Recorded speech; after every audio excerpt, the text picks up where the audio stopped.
Everyone, how are you. I hope कि आप सभी अच्छे होंगे। वेलकम टू लोफेन आर के स्टडी IQ चैनल में। तो आप कैसे हो जी। तो हमने क्या है, पॉलिटिकल की जो क्लासेस स्टार्ट की हुई थी, जिसमें हमने कौन से तक टॉपिक कर लिया था, मौलिक अधिकार का जो उद्भव कैसे हुआ था, उत्पत्ति कैसे हुई थी, और मूल अधिकार है, मौलिक अधिकार है, उनकी मांग किस किस ने रखी थी, तो वो हमने पहले क्लास में कंप्लीट कर लिया था। तो आज हम करेंगे सेकंड पार्ट मौलिक अधिकारों का। तो इसमें हम क्या करने वाले हैं कि आर्टिकल जो है 12 और 13, ये दो आर्टिकल कंप्लीट करेंगे पूरी डीपली के साथ में, ठीक है। और आपको कोई भी एक्सक्यूज नहीं रहेगा, कोई भी जो है डाउट नहीं रहने वाला कोई भी क्लास में इसमें। तो आपको जो है वीडियो अच्छी लगती है तो प्लीज चैनल को सब्सक्राइब करें, वीडियो को लाइक करें और शेयर कीजिएगा। Thank you. ओके, और स्टार्ट करते हैं हमारी आज की क्लास। तो पार्ट 2 में हम करेंगे कि सबसे पहले बात आती है कि हमारे जो मौलिक अधिकार है वो कितने हैं। वर्तमान में जो मौलिक अधिकार है वो कितने हैं? 6 हैं। वर्तमान में 6 मौलिक अधिकार है। वर्तमान में 6 मौलिक अधिकार है। ये आप सभी को पता ही होगा, मौलिक अधिकार या फिर फंडामेंटल राइट या फिर इन्हें ही कहते हैं मूल अधिकार, ठीक है। तो ये 6 जो मौलिक अधिकार है वो कौन कौन से है, पहले हम ये देख लेते हैं। तो पहला जो है फंडामेंटल राइट है वो है समानता का अधिकार, समानता का अधिकार, ठीक है। तो ये सबसे पहला जो है मूल अधिकार है हमारा। तो समानता का जो अधिकार है उसमें आर्टिकल है कौन से लेकर 14 से लेकर 18 तक, ठीक है। अगर आपको क्वेश्चन पूछे कि समानता का जो अधिकार है उसमें आर्टिकल कितने से कितने तक है, तो 14 से लेकर 18 तक आर्टिकल इसमें दिए गए हैं। ओके, सेकंड आता है स्वतंत्रता का अधिकार, स्वतंत्रता का अधिकार। इसमें आर्टिकल जो है वो कितने से कितने तक है? 19 से लेकर 22 तक स्वतंत्रता का अधिकार है, उसमें आर्टिकल 19 से लेकर 22 तक है। तीसरा जो अधिकार आता है वो है शोषण विरुद्ध अधिकार, शोषण के विरुद्ध अधिकार, ठीक है। राइट अगेंस्ट एक्सप्लॉयटेशन, इसमें आर्टिकल कौन सा होगा? 23 व 24। इसमें 2 आर्टिकल दिए गए हैं। शोषण के विरुद्ध जो अधिकार है इसमें आर्टिकल 23 व 24 2 आर्टिकल है। ओके, उसके बाद में फोर्थ जो है फंडामेंटल राइट है वो कौन सा है? वो है धार्मिक स्वतंत्रता का अधिकार, धार्मिक स्वतंत्रता का अधिकार। तो धार्मिक स्वतंत्रता का अधिकार है, इसमें आर्टिकल कितने से कितने तक है? तो इसमें है 25 से लेकर 28 तक, ये इसमें आर्टिकल है। आगे फोर्थ नंबर पे आता है, फोर्थ नंबर जो है वो है संस्कृति व शिक्षा संबंधी अधिकार, संस्कृति व शिक्षा संबंधी अधिकार, ठीक है। तो इसमें आर्टिकल कौन सा आएगा? आर्टिकल 29 व 30, इसमें 2 आर्टिकल आएंगे। और 6 नंबर पे जो मौलिक अधिकार है वो हमारा है संवैधानिक उपचारों का अधिकार। वेरी इंपॉर्टेंट है ये पार्ट, संवैधानिक उपचारों का अधिकार। उपचारों का अधिकार जो है 6 में है।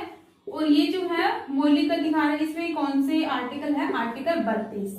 ओनली 32 ही आर्टिकल इसमें दिए गए हैं।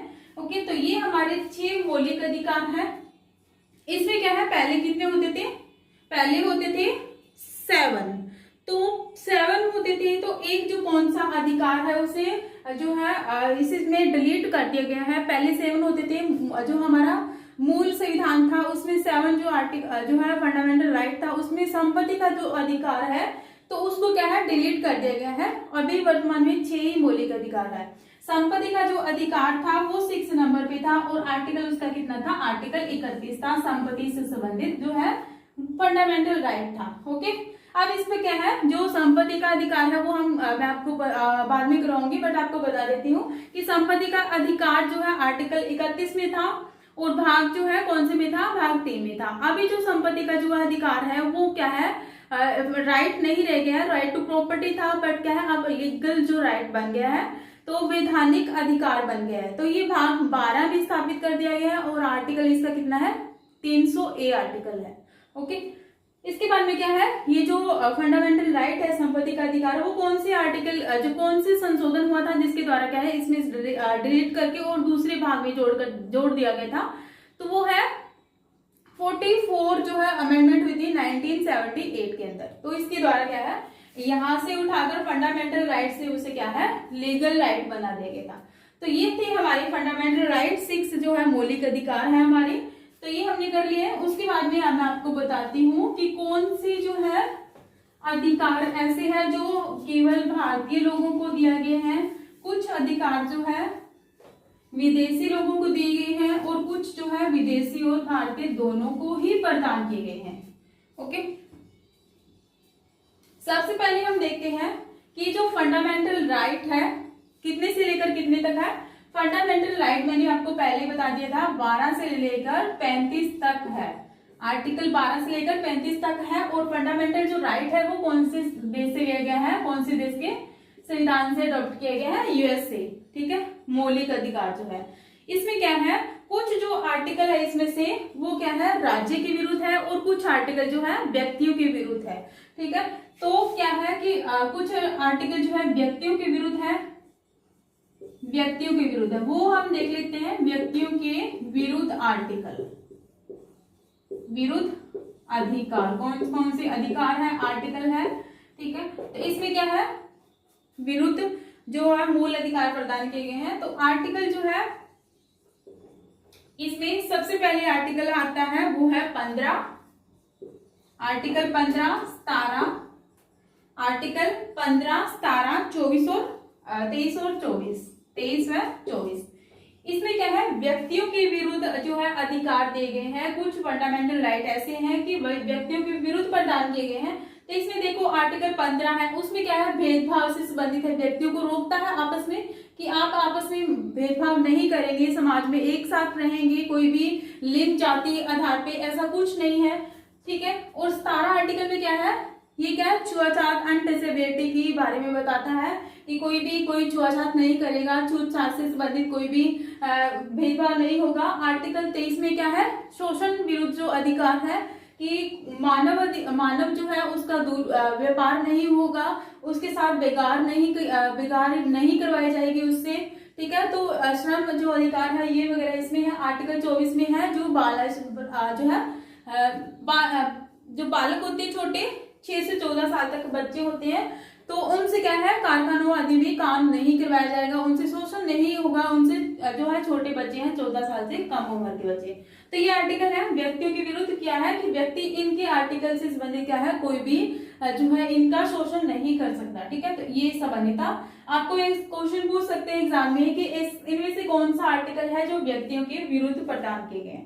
ठीक है, सेकंड नंबर पे आते हैं कि ऐसे कौन से आर्टिकल है जो केवल भारतीयों को प्रदान किए गए हैं, केवल भारतीयों को प्रदान।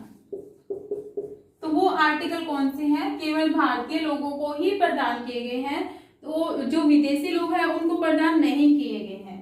तो आर्टिकल जो है वो है आर्टिकल 15, 16, 19, आर्टिकल 15, 16, 19, 29 और 30, 29 व 30। तो ये इतने आर्टिकल है जो केवल भारतीय लोगों को ही प्रदान किए गए हैं। अगर कोई भारत से बाहर आकर भारत में रहता है तो उनको क्या है ये आर्टिकल नहीं प्रदान किए जाएंगे। कि कैसे कि जन्म जात के आधार पर हम भेदभाव नहीं कर सकते हैं हमारे भारत के अंदर जो लोग रहते हैं उनके, बट क्या है विदेश से कोई भारत में लोग आएंगे तो उनके साथ हम भेदभाव कर सकते हैं। आर्टिकल 16 में दिया गया है अवसर की समानता, जॉब्स वगैरह में उनके साथ भेदभाव कर सकते हैं।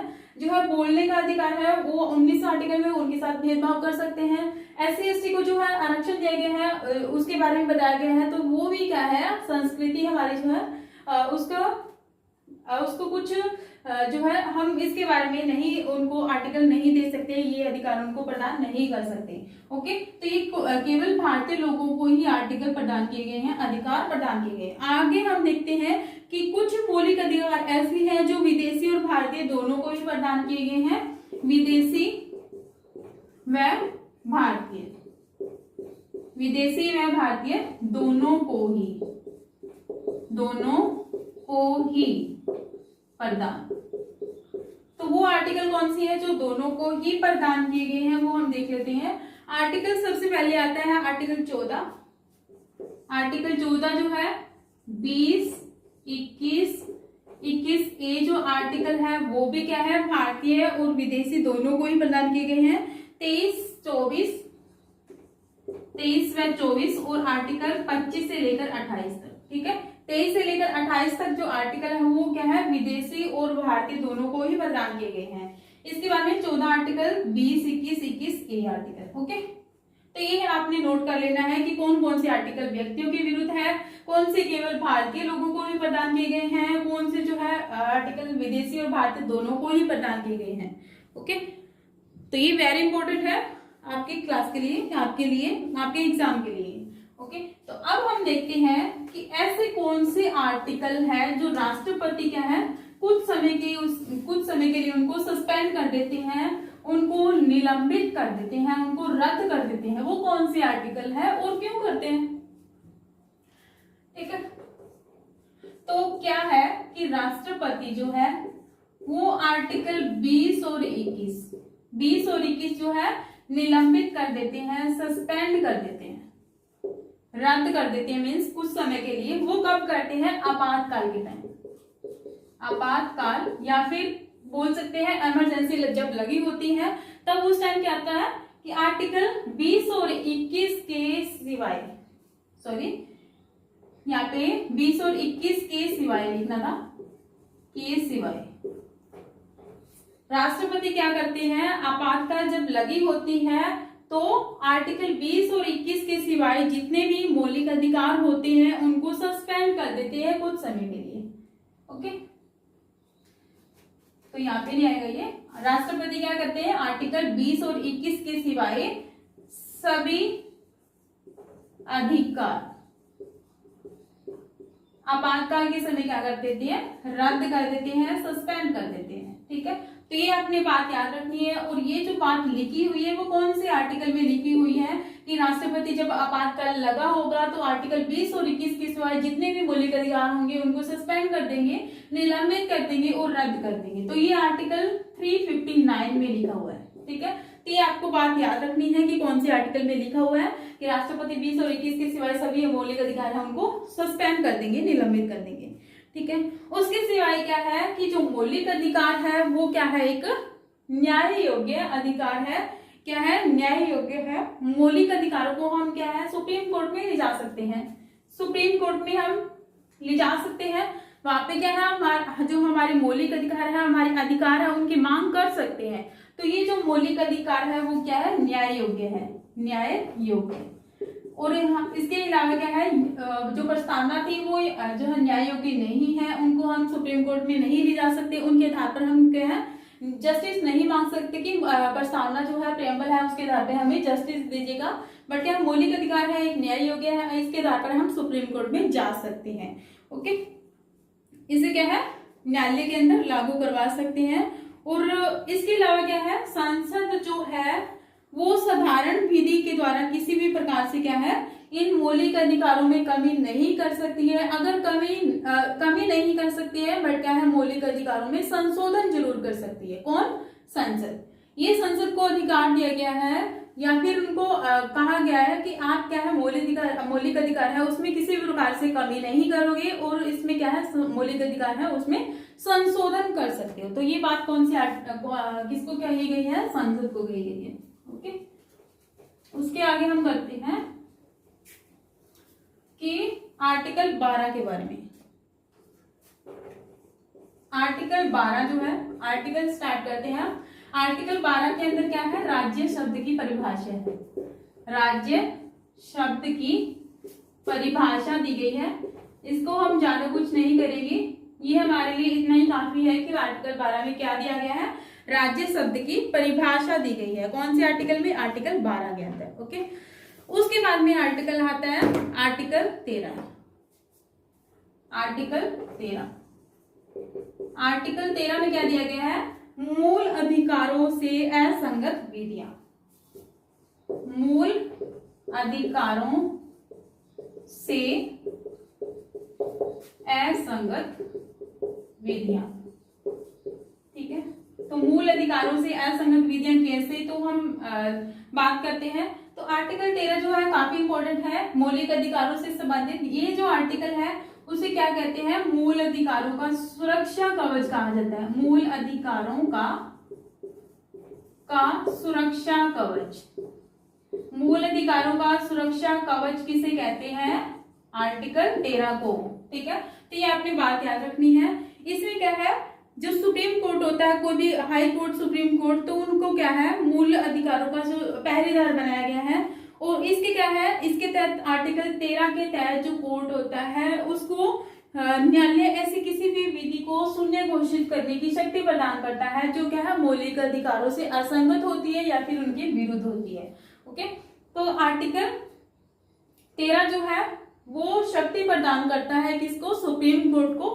क्या शक्ति प्रदान करता है कि अगर कोई भी ऐसी विधि बनाई गई हो संसद के द्वारा जो क्या है, मौलिक अधिकारों का उल्लंघन करती है या फिर मौलिक अधिकारों के विरुद्ध है, तो क्या है, सुप्रीम कोर्ट क्या उसकी जांच करेगी। तो वो सुप्रीम कोर्ट जांच के द्वारा क्या है, उस विधि को रद्द कर सकती है अगर वो मौलिक अधिकारों के विरुद्ध बनाई गई है। ठीक है, तो ये जो शक्ति है सुप्रीम कोर्ट की, उसे क्या कहती है, जुडिशियल रिव्यू।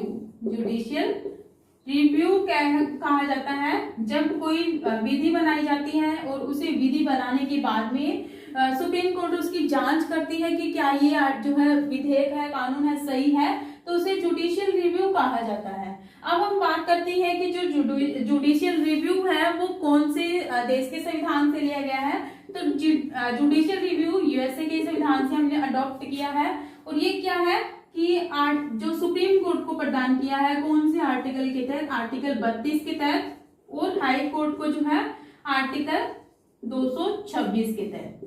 आर्टिकल 226 के तहत क्या है, सुप्रीम कोर्ट उसकी जांच कर सकती है या फिर मौलिक अधिकारों की सुरक्षा कर सकती है।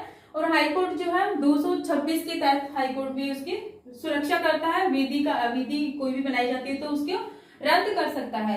या फिर हमें भी यह अधिकार दिया गया है कि हमारा मौलिक अधिकारों का उल्लंघन होता है तो हम आर्टिकल 32 के तहत सीधा सुप्रीम कोर्ट में जा सकते हैं और आर्टिकल 226 के तहत सीधा क्या है, हाई कोर्ट में जा सकते हैं हमारे मौलिक अधिकारों को लेकर। ठीक है, तो इसके बाद में हम देखते हैं इसमें जो मौलिक अधिकार आर्टिकल 13 है उसको आगे दो भागों में डिवाइड किया गया है, वो हम देख लेते हैं। आर्टिकल जैसे आर्टिकल 13 है तो इसको क्या है 13, 13, 1 और आर्टिकल 13, 2। तो इसको ऐसे दो भागों में बांटा गया है। तो इसमें क्या है 13(1) जो है उसमें क्या है संविधान पूर्व विधियां, पूर्व विधि। ठीक है, और इसमें क्या है आर्टिकल 13(2) में क्या है संविधान के बाद की विधि, संविधान के बाद की विधि। ओके, तो ये आर्टिकल दोनों में दिया गया है। उसके बाद मैं आपको समझा देती हूँ कि इसमें क्या दिया गया है। आर्टिकल 13(1) में क्या है संविधान की पूर्व विधि, संविधान बनाने के पहले की विधि, संविधान पूर्व विधि। जब भी संविधान बना था उससे पहले कोई विधि बनाई गई थी तो उसमें क्या है सुप्रीम कोर्ट क्या करता है कि जो भी संविधान के बनने के पहले कोई भी विधि बनाई गई है तो उससे सुप्रीम कोर्ट क्या करता है, विधि को जुडिशियल रिव्यू के द्वारा उसको रद्द कर सकता है अगर वो मौलिक अधिकारों के विरुद्ध हो। और आर्टिकल 13(2) में क्या है संविधान के बाद की विधि। तो संविधान जब लागू हो गया था उसके बाद में भारत में कोई भी राज्य है तो विधानमंडल है, कोई संसद है, तो उसे कोई भी विधि नहीं बनाएगा जो क्या है संविधान के विरुद्ध हो। अगर कोई संविधान के विरुद्ध विधि बनाई जाती है विधानमंडल के द्वारा या फिर संसद के द्वारा तो वो क्या है कि सुप्रीम कोर्ट या फिर हाई कोर्ट के द्वारा रद्द की जा सकती है। ओके, तो ये आपको आर्टिकल समझ में आ गया होगा। 13 आर्टिकल है वो सुरक्षा कवच है मूल अधिकारों का। और ये मूल अधिकारों से कोई भी हमारे भारत में कोई भी कानून बनाया जाता है तो उसको पहले चेक किया जाता है आर्टिकल 13 के द्वारा, किसके द्वारा, सुप्रीम कोर्ट या फिर हाई कोर्ट के द्वारा। आर्टिकल उसे क्या कहते हैं, कौन सी शक्ति कहते हैं, जुडिशियल रिव्यू। और जुडिशियल रिव्यू है और इसके द्वारा क्या है आर्टिकल 31 में क्या है, संविधान से पहले कोई भी विधि बनाई गई है तो उसे संविधान जो है सुप्रीम कोर्ट चेक करेगा। अगर वो संविधान के क्या है विरुद्ध है, मौलिक अधिकारों के विरुद्ध हो, तो इसे रद्द कर सकता है। और आर्टिकल 32 में क्या है, संविधान के बाद ऐसी कोई विधि नहीं बनाएगा संसद या फिर विधानमंडल जो राज्य के मूल अधिकारों का उल्लंघन करती है। ठीक है, तो मूल अधिकारों को जो है, जो मूल अधिकारों से संबंधित कोई भी विधि बनाता है तो भाग कौन से संबंधित है, वो भाग 3 के अंदर। तो आज का हमारा जो है इतना ही रहेगा। भाग 2 हमारा कंप्लीट हो गया आज का टॉपिक। तो कल हम करेंगे आर्टिकल 14। ठीक है, आर्टिकल 14 और 15 हम करने की कोशिश करेंगे। तो आज के लिए इतना ही। अगर आपको वीडियो अच्छी लगती है तो प्लीज चैनल को सब्सक्राइब जरूर करें और लाइक करें वीडियो को, और ज्यादा से ज्यादा अपने ग्रुप्स में शेयर कीजिएगा। और मैं आपके लिए क्या है, जितने भी हम जो है वीडियो शेयर करेंगे, आप जो है व्यू देंगे, सब्सक्राइब करेंगे चैनल को, लाइक करेंगे वीडियो को, उतनी ही जल्दी मैं आपके लिए क्या है वीडियो बनाऊंगी, आपके लिए अच्छी बनाऊंगी। मुझे मोटिवेशन मिलता रहता है, तभी मैं आपके लिए वीडियो बना सकती हूँ। Thank you so much for watching.